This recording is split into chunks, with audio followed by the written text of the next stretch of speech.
he's, I would say, probably the most well-known poet in Austria. He's being talked about a lot of the time in the press for things that have got nothing to do with poetry as well, in that he continually causes controversies in sort of areas of epistemology, challenging conventions about the classics and about science and about how we think and so on. He is a translator as well himself and translates from about 7 or 8 different languages into German. In my view, a great poet. I'm not saying that this is necessarily the best. We didn't say, where is his best poem? Let's do that for this event. We were looking, as Sasha said, for a certain kind of poem. And this is from his collection Weißbuch. And so we just hit on this. And as you will have, if you've had a chance to read, you will have seen that there are quite different versions of the poem have come out. Although, of course, they're similar. You wouldn't, looking at them, you would probably see that they were the same poems of the same, translations of the same poem. In any case, I'll read out my translation. Mitad del mundo. So here I am, writing to you, and a kind of stepped steel marks the centre of a tourist town whose building will never be done. Around it, glassy black hills, quarries, a crater, wind full of sand. But here the earth is levered from its axis and placed on a monument's pedestal, as if today were the day it had suddenly frozen solid. What my indifference stems from, I cannot tell, but it's as if the absence of any shadow brought everything into line. Grainy, reversible figures on postcards in the souvenir stores, the circumference of the earth. Coloured prints of a Spanish Fortuna with her globe. The memory of the turquoise blue of pointed shoes in a window. They're blue, too blue for you. Carelessly overheard phrases such as pedir la luna and celestial mechanics on panels, all describing matters stencils merely depict. In this blankness, a dustier light flares up. The deserted sky has nothing more to yield. And for your questions, I can find no expression other than, but in the end, this standstill, at least from high up, brought the way even we go round in circles down to an equation. It was apparently here at the equator they determined the meter as the unit of length a pendulum swung, which was further than I from you after any farewell. So I think I'll leave it at that because I'm going on about Grendel so long.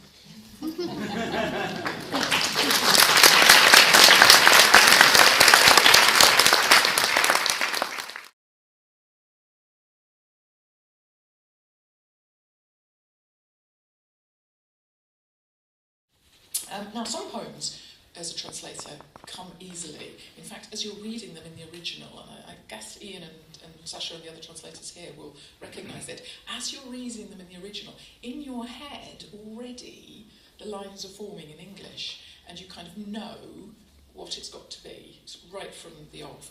Now, this wasn't one of those poems, even remotely.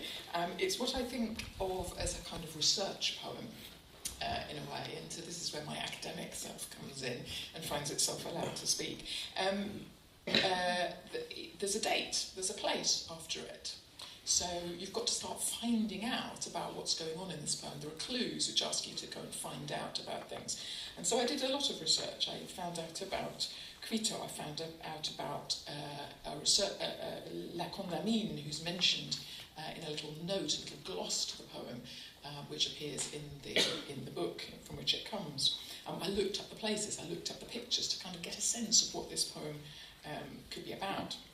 And as I said in the blurb, I'm not going to go into that now, but I think it's a really mysterious poem. I don't know why I chose it.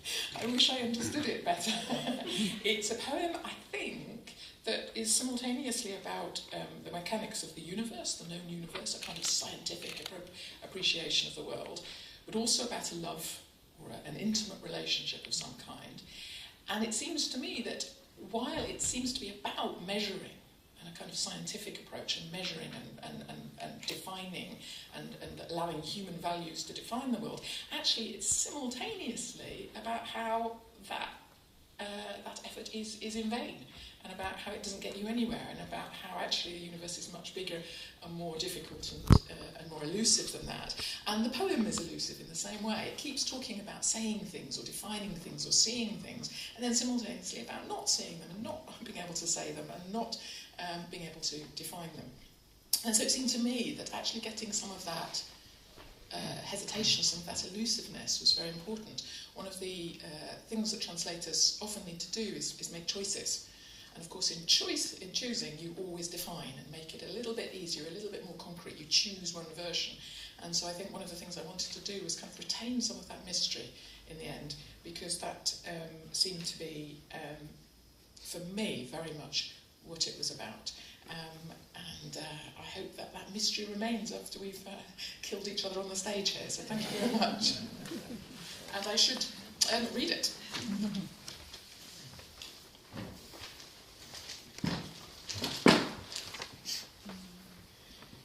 Mitad del mundo.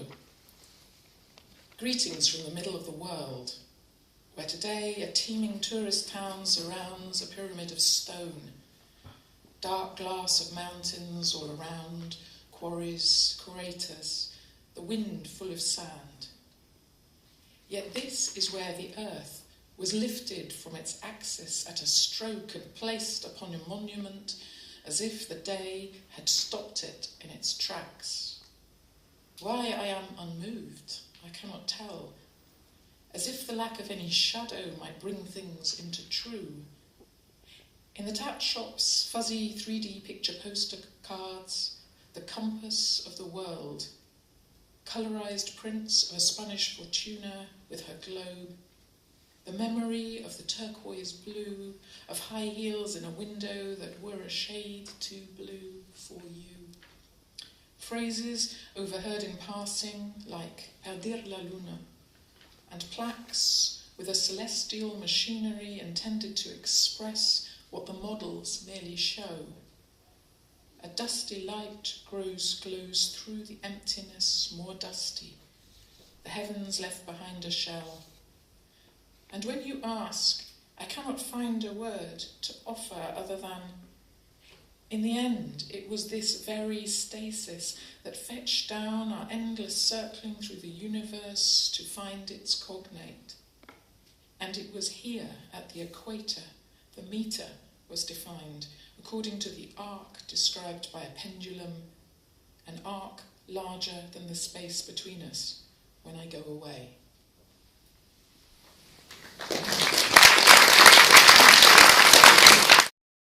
That was perhaps what she was doing, whereas I am quite happy with croaking. And if I feel croaking is necessary. And I think in this one I did. I was jealous of that's what you want to hear, isn't it? of this freedom that she had taken, and that the poem read in a much more fluent way than mine, which seemed to be very kind of concerned with the detail and not allowing myself to overlook any of the places where you can trip up, and the traps that seem to be set. There do seem to be a lot of traps for the reader in the poem, and I wanted to have the traps in English as well, which of course makes for a poem which is not going to be quite as free and easy. As for, I can't tell you actually, I know that you want to know it, but I can't think of a specific thing. I can see one specific thing which is a glaring thing, but it goes in the opposite direction. I'll leave it to Karen to say maybe. Free and easy, eh? But it's always about balance, isn't it? And one of the things that I really noticed when I saw Ian's was how he paid attention to every word. And you started talking about accuracy, and I thought, yes, every single word is in there, even if the line isn't so rhythmic for it, and even if it makes the sentence even more kind of congealed. And I thought, well, have I sacrificed those little complicated words sometimes in order to kind of get a kind of essential meaning across? And I felt probably I had. I loved the word in line 20, so 3 lines up from the bottom, down to an equation. That word gleiche was the other thing I found really difficult in the poem. Der Gleiche isn't a word I knew in German. I had to look it up. Couldn't find it in any standard dictionaries. Went back to a kind of a geographical mathematical dictionary from the 17-somethings, and that was the only place I found it, where it's another word for the equator. Yeah. But I don't think a contemporary German reader would know that word at all. So I struggled with it. And it seemed to me, it also is next in the sentence to the word stand. It stood, or it was on the plaques. And I think if you read that, you'd start seeing the German word Gleichstand, which is a kind of stalemate or a standstill, because the poem is about that in some ways. And so it seemed to me a rather naughty word. And I really didn't know what it was getting at. But I thought equation was a brilliant solution for it, actually, because it gets equator in there, it gets the mathematical aspects in there, and if I hadn't been in public, I would have stolen that word. I think we should go on. Yeah, I was going to say that when I read the 2 poems outside before I came in, Karen's one did sing to me and was very fluent and clear. But listening to, I didn't have time to read the German fully, but listening to you talking about it being sort of very fragmented, it feels to me that the word pendulum is really key in this poem to its form. The thoughts, and the poem seems to echo the way that the mind works when it's circling around a thought that it can't quite grasp. So it's like working like a pendulum. It's swinging away from itself as it's swinging back from one thought to another. So I'm not sure that he's trying to baffle us with science. I think his mind is just snatching at little ideas, while he's trying to equate this, the place where he is with this love poem, which is about, are you the centre of my world or aren't you? And even the form of the pendulum is swinging from one extreme to the other, isn't it? Today and away, or still and farewell. And coming closer, and it will eventually come to a standstill. So I've swung over to Ian's croaking from where I was originally during this discussion. But I also just wanted to ask a question of Karen, which is, you said that this is a poem that seems to almost sound more than it means. But when I'm translating, which I do from French, I feel that sound is at least half the meaning. So I don't see them as being separate. I just wondered whether you just meant sound from semantic meaning, or. No, I think that's really nice about it. So this is the arc of a pendulum, sort of. From the to end. That's really nice, isn't it? No, that's great. I suppose what I meant was that it was interesting actually that we both copied the form. Because I think there would have been a choice to say, actually, doing this form means you're so limited that it would be much better to go to something else and do something else completely with it. But we both didn't, and I think that's a way of sort of answering your question to say that for me, the sound in the poem was so important. Because I think the German sort of echoes, or all kinds of echoes going on in the German, it's a very dense sound pattern, and that was also in my mind, wanting to kind of hold it together, hold the world together in the sound, actually. And so that's why, in a sense, I think the sound became really more important for me. Let's go to the